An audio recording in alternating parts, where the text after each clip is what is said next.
Shri Jayendran master, ഇന്നിപ്പോൾ ഒരു ഭാഗത്ത് പ്രധാനമന്ത്രി അദ്ദേഹത്തിൻ്റെ ആ പ്രസംഗങ്ങൾ നമ്മൾ ദേശീയ തലത്തിൽ ഏത് സംസ്ഥാനങ്ങളിലാണെങ്കിലും കൃത്യമായിട്ട് ഒരു ഭാഗത്ത് വികസനം പറയും. ഇപ്പോൾ കേന്ദ്ര സർക്കാർ കഴിഞ്ഞ 10 വർഷക്കാലം എങ്ങനെയാണ് നമ്മുടെ രാജ്യത്ത് മാറ്റങ്ങൾ കൊണ്ടുവന്നത്, അത് വീടുകൾ ഭവനങ്ങൾ വെച്ച് നൽകുന്ന പദ്ധതിയാണെങ്കിലും അതല്ലെങ്കിൽ 80 കോടിയോളം ജനങ്ങൾക്ക് സൗജന്യ ഭക്ഷണം നൽകുന്ന പദ്ധതികളാണെങ്കിലും അതേപ്പറ്റിയെല്ലാം അദ്ദേഹം വിശദീകരിക്കുന്നു. മറുഭാഗത്ത് ശബരിമല സ്വർണ്ണ കവർച്ച പോലുള്ള വിഷയങ്ങൾ ചൂണ്ടിക്കാണിക്കുന്നുണ്ട്. മുസ്ലിം ലീഗിനെ പോലെയുള്ള മതത്തിൻ്റെ അടിസ്ഥാനത്തിലുള്ള രാഷ്ട്രീയ പാർട്ടികളുമായുള്ള കോൺഗ്രസിൻ്റെയും മറ്റ് മുന്നണികളുടെയും ബാന്ധവം സംബന്ധിച്ച് അദ്ദേഹം പറയുന്നു. അപ്പോൾ ഒരു ഭാഗത്ത് വികസനവും മറുഭാഗത്ത് ശബരിമലയും മുസ്ലിം ലീഗിൻ്റെ കേരള രാഷ്ട്രീയത്തിലെ അനാവശ്യമായ ഇടപെടലും ഒക്കെ ഉയർത്തിക്കാട്ടിയാകും 3 മാസങ്ങൾക്കപ്പുറം നടക്കാൻ പോകുന്ന നിയമസഭാ തെരഞ്ഞെടുപ്പിനെ BJP നേരിടുക എന്ന സന്ദേശം കൂടിയാണല്ലോ അദ്ദേഹം പുത്തരിക്കണ്ടത്ത് നൽകുന്നത്.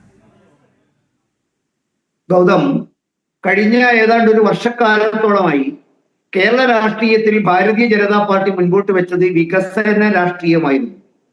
അർത്ഥശങ്കയ്ക്കിടയില്ലാത്ത വിധത്തിൽ മുൻ പ്രതിരോധ മന്ത്രി, നമ്മുടെ ആഭ്യന്തരമന്ത്രി വന്നപ്പോൾ അദ്ദേഹം പറഞ്ഞു, വികസിത കേരളമാണ് BJP ലക്ഷ്യമിടുന്നത്, വികസിത ഭാരതത്തിന് വേണ്ടിയുള്ള വികസിത കേരളമാണ്. ആ വികസിത കേരളത്തിന് വേണ്ടിയുള്ള വികസിത അനന്തപുരിയും വികസിത തൃശ്ശൂരും വികസിത കോഴിക്കോടും വികസിത കാസർഗോഡും ഉണ്ടാകുമ്പോൾ, ഓരോ ജില്ലകളിലെയും ഗ്രാമങ്ങൾ ആ തരത്തിൽ വികസിതമാകുമ്പോഴാണ് രാജ്യം വികസിതമാകുന്നത്. മെല്ലെ മെല്ലെ നമ്മൾ കാണുന്നത് എന്താണ്? ആ മുദ്രാവാക്യത്തെ കേരളത്തിലെ പൊതുസമൂഹം ഏറ്റെടുത്തിരിക്കുന്നു.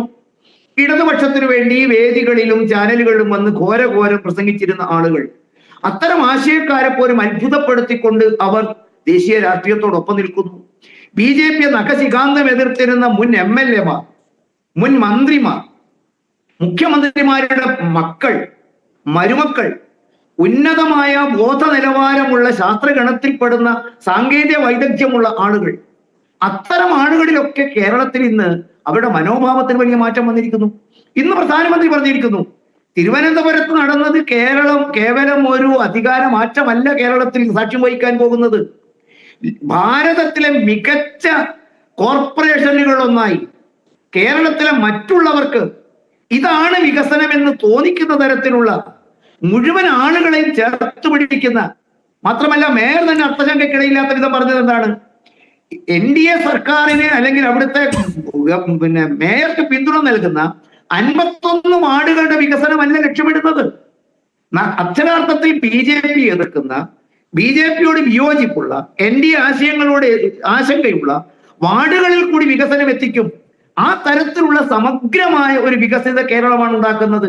മെല്ലെ മെല്ലെ കേരളവും സ്വീകരിച്ചു തുടങ്ങിയോ? കേരളത്തിൽ അത്തരമൊരു രാഷ്ട്രീയ മാറ്റത്തിന് തയ്യാറെടുത്ത് തുടങ്ങിയോ? വികസനവും കേരളത്തിലെ രാഷ്ട്രീയവും രണ്ടല്ല. BJP ഞാൻ തുടക്കത്തിൽ പറഞ്ഞതാണ്, രാഷ്ട്രവും രാഷ്ട്രീയവും വിഭിന്നമല്ല. ആ അർത്ഥത്തിൽ മെല്ലെ മെല്ലെ കേരളവും മാറാത്തത് മാറുകയാണ്. അതോടൊപ്പം വർഷങ്ങളായി വികസന രാഷ്ട്രീയത്തോടൊപ്പം BJP മുന്നോട്ട് വെച്ചിരുന്ന മറ്റൊരു കാര്യമാണ്, ഇന്ത്യയിൽ ഏറ്റവും അധികം വിദ്യാസമ്പന്നമായ കേരളത്തിലാണ് ഏറ്റവും കൂടുതൽ രാഷ്ട്രവിരുദ്ധ വർഗീയപരമായ ചേരിതിരിവുണ്ടാക്കുന്ന പ്രവർത്തനങ്ങൾ നടക്കുന്നത്. ഇടതായാലും വലതായാലും രാജ്യവിഭജനത്തിന് കാരണമായ മതം തന്നെയാണ് ഞങ്ങൾക്ക് പ്രശ്നമെന്ന് പറയുന്ന മതരാഷ്ട്രവാദം പറയുക മാത്രമല്ല, മതരാജ്യമായി ഇന്ത്യയെ മാറ്റുകയാണ് ഞങ്ങളുടെ ലക്ഷ്യമെന്ന് ഒരിക്കൽ പോലും മറയില്ലാതെ തുറന്നു പറഞ്ഞിരിക്കുന്ന, വർജിക്കപ്പെടേണ്ട, രാഷ്ട്രീയത്തിൽ നിന്ന് അകറ്റി നിർത്തേണ്ടതായ കക്ഷികളോട് പോലും സന്ധി ചെയ്യുന്ന കാര്യത്തിൽ കേരളത്തിലെ 2 മുന്നണികളും ഉണ്ടാക്കിയിരിക്കുന്ന ബാന്ധവം കേരളത്തിലെ പൊതുസമൂഹം ഇന്ന് ആദിയോടെയാണ് കാണുന്നത്. BJPയോട് അത്രയൊന്നും യോജിപ്പില്ലാത്ത സാമുദായിക സംഘടനകൾ പോലും BJP NDA വിരോധം നിലനിർത്തിക്കൊണ്ട് തന്നെ അവർ ചില യാഥാർത്ഥ്യങ്ങൾ ചൂണ്ടിക്കാണിച്ചു. അമ്പലനടയിൽ പച്ചയ്ക്ക് കെട്ടിത്തൂക്കി കത്തിക്കലാണ് ഞങ്ങളുടെ ലക്ഷ്യമെന്ന് പറയുന്നവർ, 1921 കത്തി ഞങ്ങൾ ഇപ്പോഴും അറബിക്കടലിൽ എറിഞ്ഞിട്ടില്ലെന്ന് പറയുന്നവർ, ചില പ്രത്യേക ജില്ലകൾക്ക് വേണ്ടി പ്രത്യേക അധികാരത്തിന് വേണ്ടി വാദിക്കുന്നവർ, വികസനത്തിന്റെ ആദ്യ ഉന്നം ഞങ്ങളായിരിക്കണമെന്ന് പറയുന്നവർ, ന്യൂനപക്ഷങ്ങൾക്ക് വേണ്ടിയുള്ള ആനുകൂല്യങ്ങൾ പോലും എല്ലാ ന്യൂനപക്ഷങ്ങൾക്കും അല്ല നൽകേണ്ടത്, അതിന് 80% ഞങ്ങൾക്ക് തന്നെ കിട്ടണമെന്ന് പറയുന്നവർ, ഞങ്ങൾ അതിനുവേണ്ടിയാണ് പ്രവർത്തിക്കുന്നത് മറയില്ലാതെ പറഞ്ഞവർ, സിറിയയിലേക്കും വിദേശങ്ങളിലേക്കും ആളെ കയറ്റിയേക്കുന്നതിന് ഏറ്റവും നല്ല പ്രവർത്തനം നടക്കുന്ന സംസ്ഥാനമായി കേരളത്തെ വികസിപ്പിക്കുന്ന കാര്യത്തിൽ മത്സരിക്കുന്നവർ, ഇവരൊക്കെ മതേതരത്വത്തിന്റെ മുഖം മൂടിയും പൊയ്മുഖവും അണിഞ്ഞ് മുഖ്യധാര രാഷ്ട്രീയ പാർട്ടികളെ ഏത് തലത്തിലാണ് സ്വാധീനിക്കുന്നതെന്നും അവരെ പോലും ഏത് തരത്തിലാണ് തങ്ങളുടെ ഇംഗിതങ്ങൾക്ക് വേണ്ടി ഉപയോഗപ്പെടുത്തുന്നത് എന്നതിന്റെയും ഭീതിജനകമായ ഒരു ചിത്രം കൂടി കേരളത്തിലുണ്ട്. അത് ഇന്ത്യ പ്രധാനമന്ത്രി ഇന്ന് മറയില്ലാതെ BJP-യുടെ വേദിയിൽ വന്ന് തുറന്നു പറഞ്ഞു. മുസ്ലിം ലീഗിനെയും മാവോവാദികളെയും അഴിമതികളെയും സമരസപ്പെടുത്തിക്കൊണ്ടും വികസിപ്പിച്ചുകൊണ്ടുമാണ് കേരളത്തിലെ ഐക്യ ജനാധിപത്യ മുന്നണി പ്രത്യേകിച്ച് സമാനമായ പ്രവർത്തനങ്ങൾ കേരളത്തിലെ ഇടതുപക്ഷവും സ്വീകരിക്കുന്നത്. ഇടവേളയ്ക്ക് ശേഷം അതിഥികളിലേക്ക് തിരിച്ചു വരാം.